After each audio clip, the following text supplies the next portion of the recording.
Elliot, Hello. we have been gone for 2 weeks because I got sick and we missed I a got week 2 sick. weeks ago, and then you got sick.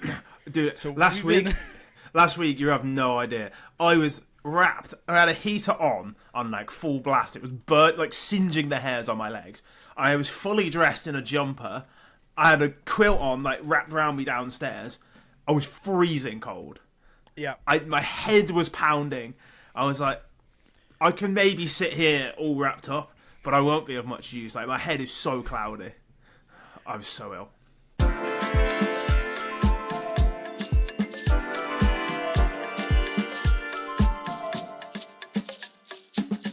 We're going to get started right away because we have a lot of stuff to talk about it. But it's a weird thing because there wasn't a huge amount of news last week, but there also wasn't a huge amount this week. But combined, together, that's quite a lot. We have one big show's worth of stuff. And at time of recording, the New York Mets start their third game in 20 minutes. So right. I'm gonna miss a little bit of the game, but we're gonna move. We're gonna schmoove on this. All right. I will say you changed the recording time to align with it. So it does suit. Every other day of the week. Don't get me wrong, it does suit me, but So for context for everyone, we're now recording on Tuesdays. I don't know if we're starting to release on Wednesdays or Thursdays. It doesn't matter. I cast on Wednesdays and Thursdays in 2 hours from now, and it majorly fucks with my aliveness at casting. I wouldn't have been able to do next Wednesday anyway, so it suits me. Excellent, we're great. All right, let's start Counter-Strike news. 2 weeks ago, about when we uploaded the podcast, Simple is joining Falcons on alone. It's a thing that's happening. It's great. I mean, is it a good move? I have no idea. Probably not. It seems like a terrible idea, personally. I think it's a terrible idea. But, as a fan, as somebody who has no emotional investment in Falcons doing well, other than the fact that I had a dream they were going to win an event recently. That they didn't win. They didn't win. They did not win that. They did in my heart. As somebody who has no emotional attachment to this team whatsoever, this is great. We get to see Simple back. And we get to see Sun Pius, free as well. Well, Sun Pius can go somewhere. Not yet. He's only on loan. I don't think it's... but you know what I mean. I don't think it's an actual, I think Sun Pius is just benched, not gone. Yeah, of course. But they're going to get rid of him, aren't they? You don't bench him for Simple and then bring him back if Simple's bad. It's just not going to happen. Weren't there... They couldn't even spell his name right in the... No, they couldn't. There were rumors 2 weeks ago that Simple was going to Valorant, I think, for a minute. That seems to be there all the time. I think the rumor was that he was going to just be Navi's Valorant division, and I didn't believe on his it own. when I saw. Yeah, it was going to be him and whoever players that he wanted to play with. Yeah, that sounds like a great idea. Truly, I've never heard of a team like that hasn't won. Yeah. LeBron and Mbappe, famously. Here's the thing. I am prepared for the minus Snappy move after this. Yeah, that seems like the next one, right? Yeah, so there was. I thought there was news about this. There was a rumor. It was a Twitter rumor, and they wanted Apex. No, but then I heard, I heard the Twitter rumor about Apex, and that was quickly debunked. But there was another. Yeah. They're gonna say no, though, aren't they? There was another rumor about someone else. I don't remember who it was, but I thought there was another rumor about someone else joining that it was Apex and someone were who they were looking at. And it's interesting to me. Well, it makes a lot of sense to replace Snappy on this team, okay? Because if you want Snappy because he has a development scouting matrix of shit behind him, right? He's Rumpelstiltskin. He turned straw into gold. Yeah, he you don't want to give him gold. He's gonna find you the best players that he humanly can on a small budget. Yeah, on a small budget, and he will be an excellent team because of that. But they signed Snappy, and they have not found any of these young players. The only young player they had was ceremoniously removed after he had swapped his mouse in between games. Yeah. I like that you were going to say unceremoniously removed. Actually, it was ceremoniously removed. No, it was definitely ceremoniously. Because it was ceremoniously removed, yeah. It's true. After, he switched mice in between games. The only young person on this roster is Madden, who's not that young. He's younger than me. I'll give him that. He's younger than you, yeah. But, what's the point of having Snappy here? I mean this as someone who I really like Snappy's edge yelling. Let me be clear. if we had one of those like triangle, like you can only be good at 2, Snappy is scouting and IGLing, but the fragging is... Yeah, sometimes he can kind of... Like, he used to be half decent as a fragger. CS2, he's not. Like, he can't frag on CS2. He's one of those, like... It does happen. Players did get worse in CS2. He was one of them. He's also 34 years old. You know exactly what you're getting. Mm-hmm. He seems like the next one to upgrade. Then they'll replace Madden, and soon they'll have a ship of Theseus. Yeah. I just recently learned what the ship of Theseus thing was. I had known it in my head, but I'd never known like exactly what the saying was. My favourite ship of Theseus example is the Sugar Babes. Do you know the band? Do you know the band Sugar Babes? No. Never mind.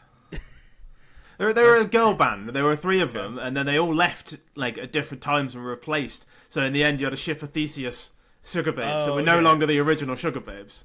I see. But they were still called Sugar Babes. Okay, I see that. My new favorite saying is, "At the end of day, it is night."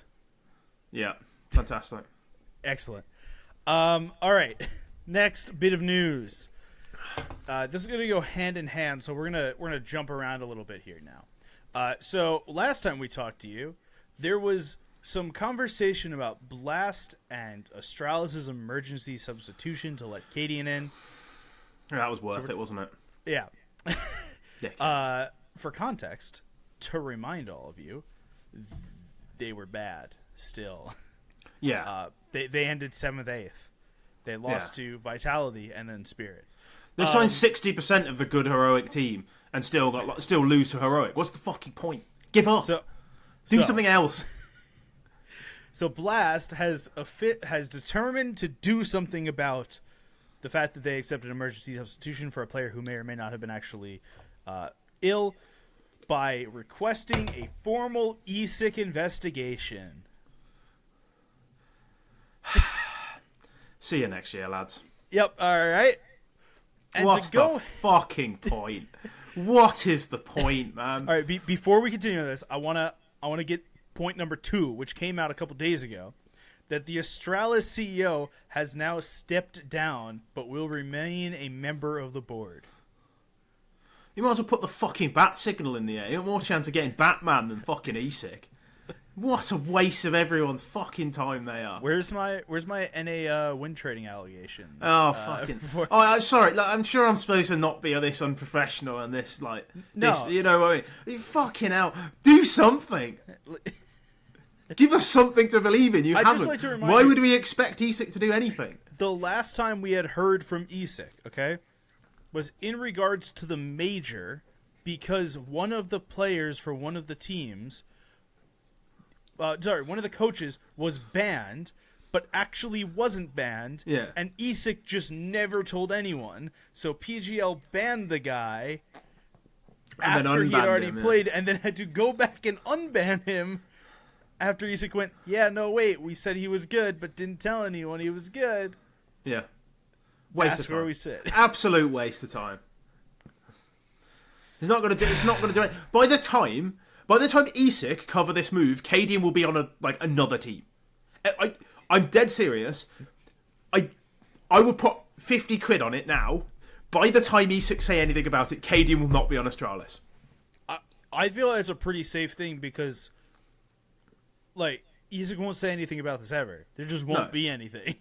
No, they just won't say anything. They just won't say anything.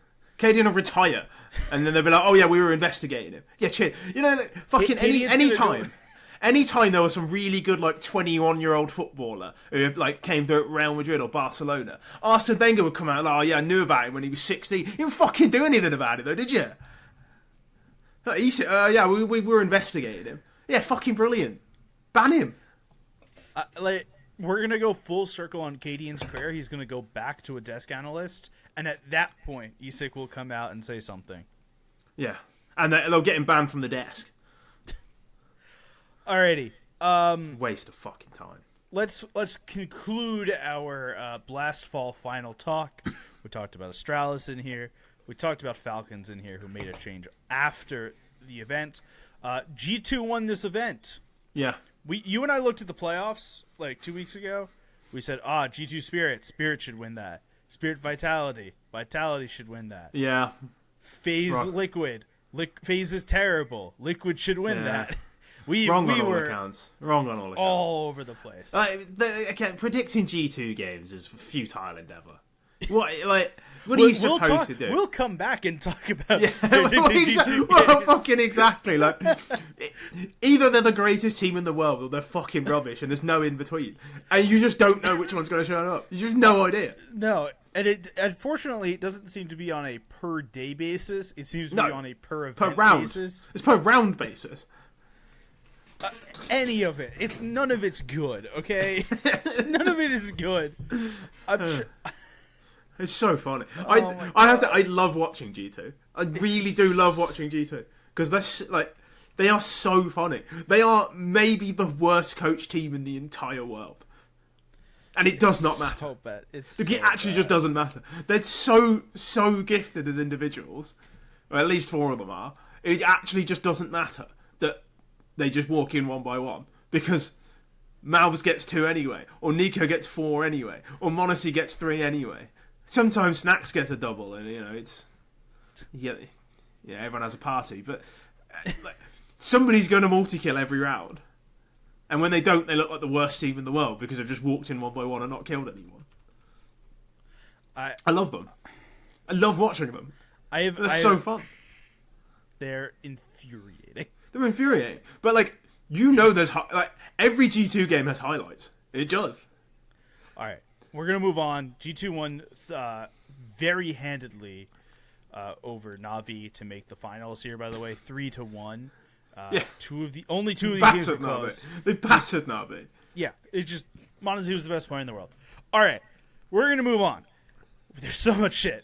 There's 4 bits left, and 2 of these are full-on events to talk about. Yeah, I mean, I can cover Atlanta in about 2 minutes. I won't bother. That's okay. We'll get to Atlanta afterwards. Don't worry about it. Let's talk about the other thing that happened last week, which was Valve released an update. Yeah, great. Finally. It helped some things. It did not help some things. I haven't played the game in a while. I've got real life shit going on at the moment. I'll talk about it next week. I've got real life shit going on. I've not played the game. To be honest, I've not really missed it. I realised how angry it was making me. And ever since I've not played it, I've just felt this release off my shoulder. And every time I see patch notes and I see they've added fucking gun charms, I'm like, yep, I made it wasn't really a decision, but it was the right one regardless. Nobody wanted this. No. So no one did. I'm very angry this week. I'm sorry. I'm trying to figure out how I want to say this because I don't think it's all bad of the like the charms and stuff. I don't give a shit, but I can guarantee you the casual player base will buy these, and with the casual player base buying these, it means more money for Valve. Great. There's also been a bunch of stuff around saying that when the game was ported over into Source 2, they were still using old animation engines. Yeah. And old networking engines. So, to a degree, so a lot of the stuff that people keep bitching and complaining about, reasonably bitching and complaining about, though I'm going to come back to the bitching and complaining about in a second. Yeah. That is going to take a longer period of time. This does come back to the Valve of it all, which in my head is they never have any communication with us, and that is a known factor. That Valve will not communicate anything until it's out. And people just assume that they're going to communicate something and are upset when they don't communicate something and kind of wind themselves up into a frenzy. Yeah, they wind themselves into this frenzy when Valve has very clearly shown us they're not going to say shit until it's done. Once in a while you get a Reddit comment from a dev, and that's it. Yeah. So I don't know. Some of this to me is just okay, they're going to make some money. I assume that in my head they'll release a case 4 times a year. Yeah. Okay. So this was their case release. I thought this was particularly scandalous in the way they did it. You pay money for a pass to get, and I'm it's the operations of old, but on the other hand, without the content. Yeah, but on the other hand, who fucking wanted to go get 15 headshots with M249 deathmatch? The worst bit of Operations was that you had to go into deathmatch on Dust 2 and get headshots of the M249. That was the bit nobody liked. The bits that were fun were when you get 6 new maps, or you got Danger Zone, or you got got a new mode, or you got new maps, or you got do you remember when they did that thing that was a co-op mode against bots? Yeah, the missions. Yeah, that was fun. I played those every time. That was great. Yeah, that was good fun. I agree that content is missing. But yeah. Well, that's what Operations are. I know, I agree. For the people who are bitching about the missions of go fucking get headshots on B-site Mirage, go fuck yourself. I don't care. Pretty much. I mean, Operations got slowly worse over time, I think. No, they definitely did. Or maybe it was more peaked early and then dropped and then slowly declined. Because there were, I say, the missions one was really fun, where you were duo with your teammate killing bots. That was good fun. I really enjoyed that. When you added 6 maps, Santorini, and that came in, and Biome, that was good fun. I like having new maps to fuck about in. I fucking like Danger Zone. Well, I didn't care for Danger Zone, but it doesn't matter. It was new content. It was new content. It was interesting. I think it was kind of weak as a battle royale, but it felt a bit bare bones to me. But it was an interesting change.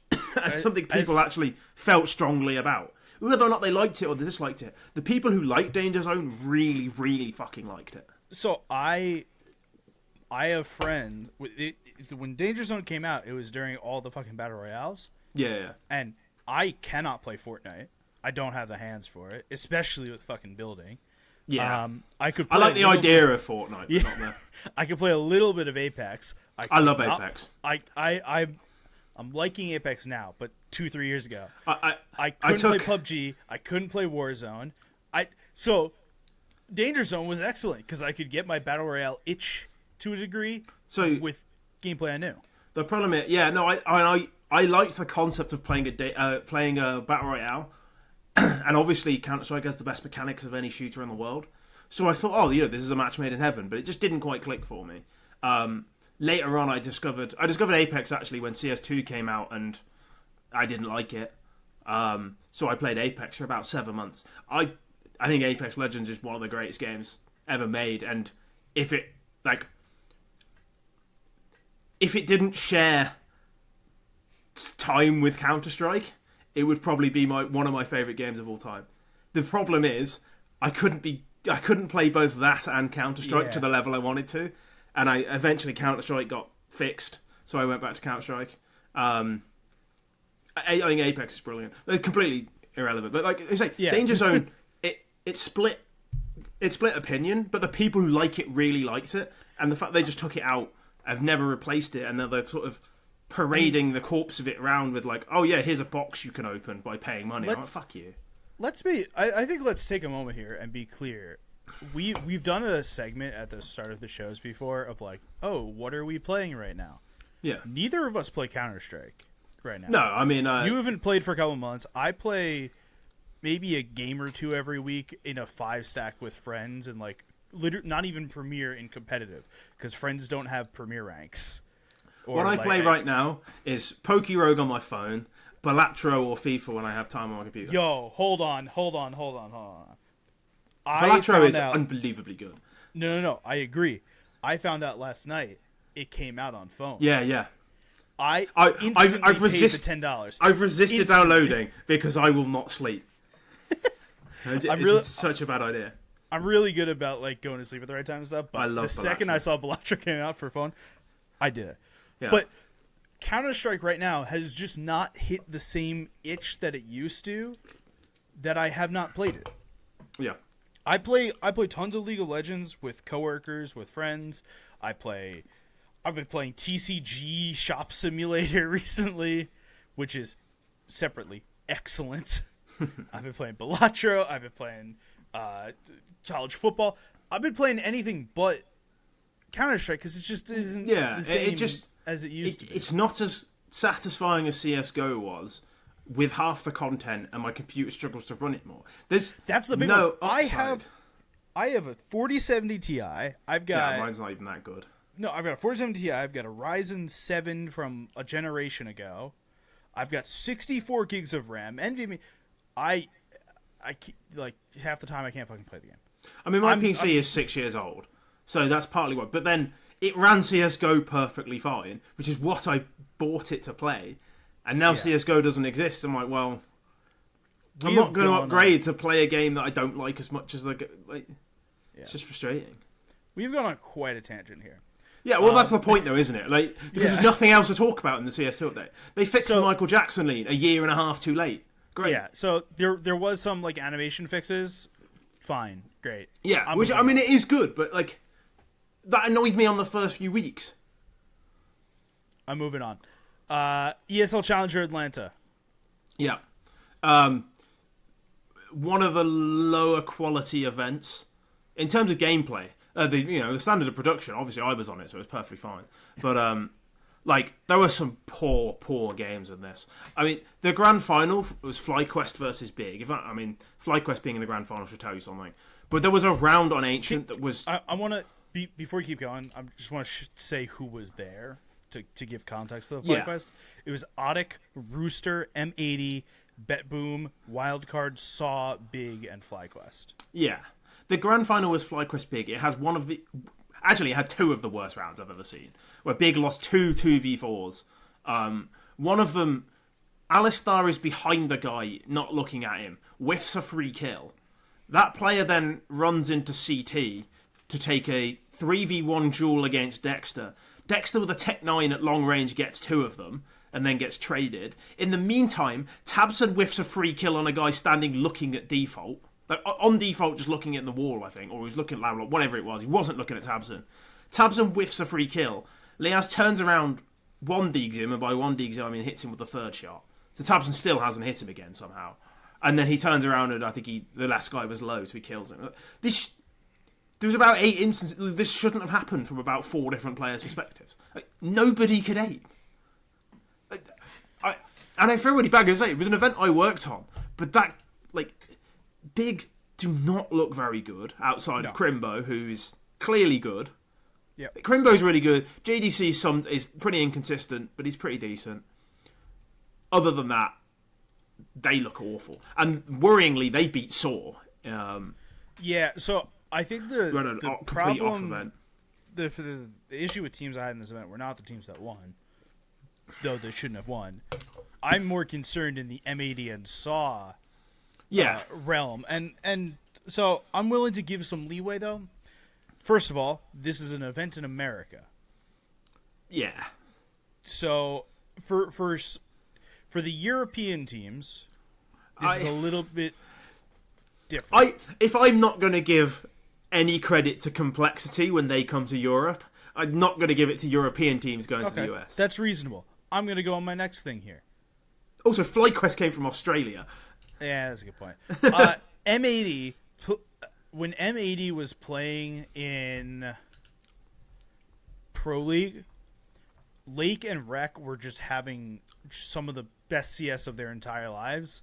And I do not think that there's a single person in this world who thought that was going to stay and keep up. Yeah, but they lost the best of 3 to Wildcard with a stand-in. That one was again, like Wildcard with a stand-in made semi-finals. Yeah, Stanislaw is their in-game leader. Do you know what year it is? Do you know who the in-game FlyQuest versus Wildcard was a semi-final? The in-game leaders were Dexter versus Stanislaw. What year is this? I don't know. I don't know what more to tell you about this event. This event fucking blowed. Not from a production value. Yeah. But the arena was cool. Like the fans turned up, but it was definitely a little bit of an inopportune time. Audic are also horrendous. They shouldn't be anywhere near an event like this. It was definitely a little bit of an inopportune time because Georgia had just got the edge of the first hurricane that hit the southeastern U.S. and the next one is going right now. But people showed up. It was fun. Yeah, no, they. I mean this so seriously. DreamHack could not have predicted a hurricane hitting. No, quite. But weird time. I will say, in FlyQuest defense, I've sort of shit on them. I've sort of shit on them. Alistar was very good in the grand final. Inns is just clearly really good. Like Inns is a little bit bottlenecked on this team. He didn't actually have the best final at all, but he's fucking mustard. He's really good. And we saw Vexite actually show up against European teams, which is good. Like there were obviously promising signs for FlyQuest, but they also beat Wildcard and Big in best of threes. That was it. Like, yeah. And I really think Big are awful. I think they're really bad. I've been convinced of this for years. They looked decent against Saw, but I think Saw, I don't know, when you like heard their interviews, they were like, oh yeah, we don't really feel like we're a top 10 team. It's like, oh, you think you're rubbish. What's wrong? Like, you're clearly not bad. Or what's wrong with you? Why don't you think you're a top 10 team? You should think you are. You know that phrase, quote that's like whether you think you can succeed or you can't, you're already right. You just have to be like real ego about it. You are the best players in the world, regardless of if you are or not. Because if you don't believe that, then what the fuck are you doing? Yeah, I agree.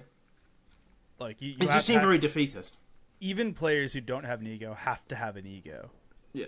Just this is a life thing. This is not specifically a Counter-Strike thing. It's like you have to have some ego in what you're doing, otherwise, what the fuck are you doing? Yeah. All right. Like they got shit on by Crimbo. Does happen, but like, come on. Last piece of news before we get into Rio. This is the smallest piece of news, but I'm chucking in here. Mezzi not at Blast World Final, which will be later this month. He's having a kid. Congrats, Mezzi. Big wins. Congratulations. All right, that's it. Just want to. Also, did you see the video that he put out? With this? I did. Yeah. It's fucking excellent. It's just like this big pan over of London, I think. I don't know exactly where it is. Somewhere in England. I think it was London, but it should have been Birmingham, really. It ends with the British flag, long live the king. It's excellent. Perfect video. Yeah. He should have been shown the Selfridges building and Bonehead, but, well, whatever. Let's finish off our show today with IEM Rio. It is the event currently going on. And there's some stuff that has happened / gone on already. We're like 2 days into this shit. Yeah. Let it be known. I'm gonna start with this. G2 is already out. So remember how we said it's impossible to do G2 games? Yeah. Nico ended this event with a .53 rating. His worst in his career. How bad is his hangover from Blast World Final? How is he still hungover? I saw a graphic earlier, allegedly, and I was trying to find it, and I cannot find it. Okay, but there was a graphic of the 5 worst rated players in Rio so far. Yeah, and it was 2 9Z players, and then it was Hunter, Nico, and Snacks as the other 3 players. Yeah, I mean, what can you say? Like, they must have been hungover. Like, there's no other way. Nico, no matter how much you just like Nico, he's not this bad. So they lost to Heroic, who we think are not very good right now. I played the 5th. I think they're okay. They're very inconsistent, but they're okay. Yeah. Individually, they're all good. Yeah, but this team is whatever. Okay, so they beat Heroic. They lost to Heroic, sorry. And then they lost to Eternal Fire. Did you watch this game? Do you know how many rounds they got? No, I didn't watch it. No, I don't know. 10 rounds over 2 maps. Yeah, I mean, I've just seen Monacy at a 1.37. Yeah, no, Monacy was great this event. How have you even been battered that badly? When you're it's got a 1.4. What is happening? Monacy, 1.37. Next highest, Snacks, 0.71. Malbs, 0.65. Is this the part where we bring out the Kassad tweet of, I was watching you, Nico, as you ruined Malbs? As you ruined Snacks' chance of winning IEM Rio. I mean, like, but that's, I don't know if you saw that stat that was going around. It's like when Malbs is under 1, G2 just don't win. Mm-hmm. Like, if Malbs plays badly, G2 just don't win. Which is interesting. And a team with Monacy, Hunter, and Nico, and Malbs is literally that. He's like the talisman. He's the linchpin. I mean, they're looking for how they play the game later this year when Nico joins Falcons. Well, yeah, pretty much. I mean, they have the best Nico replacement in the entire world.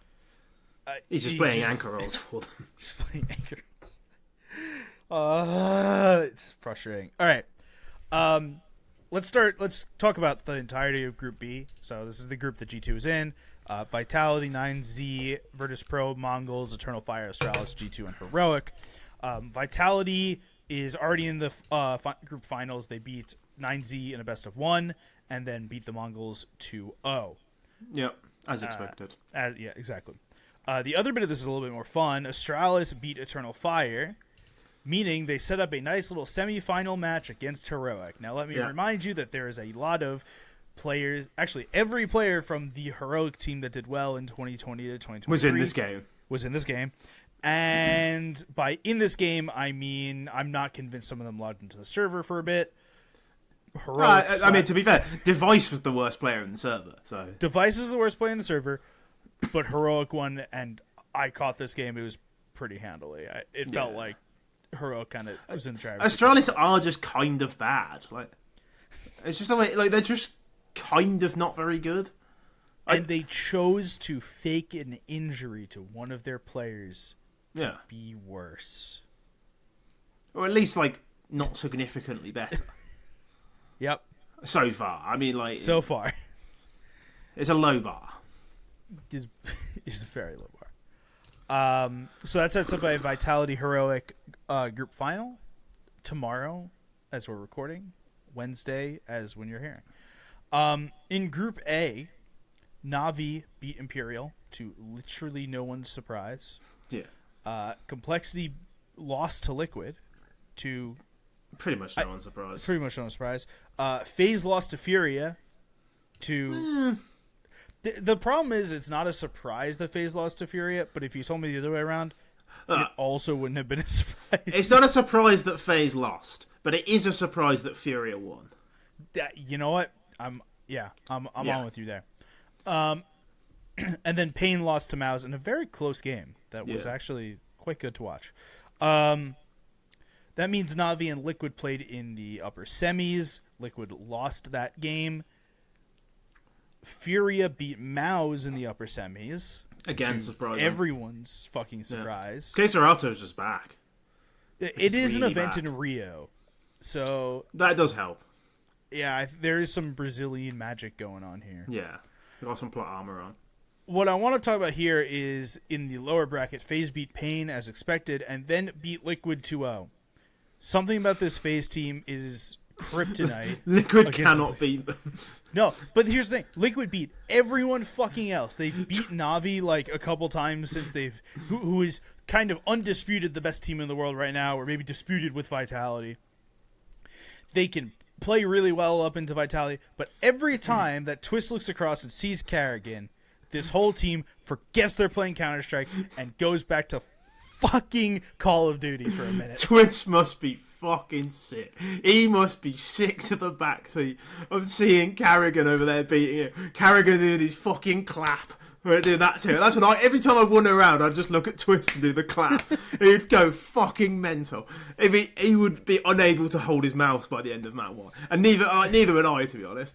He must be so angry. Because they're so good, and they just constantly lose to this mediocre FaZe team who just aren't that good. No, they're just not that good. They're not good. They lost to... the best of 1, but they lost to FURIA. They lost to Matt to Pain. They're not good. It doesn't feel like they're good at all. Like, they lost to G2 in fall finals. Now that was a good G2 for what it's worth. Yeah, I mean, like, I will never hold a G2 loss or rate a win against G2 very highly at all because it just makes no difference. I'm sorry, they are a complete anomaly. At the beginning of last month, they lost to Sangal and Complexity in Pro League. What more do I need to say? Yeah. FaZe and G2 are two of probably the two teams that are hardest to predict at any point. All right, so let's tidy this up here.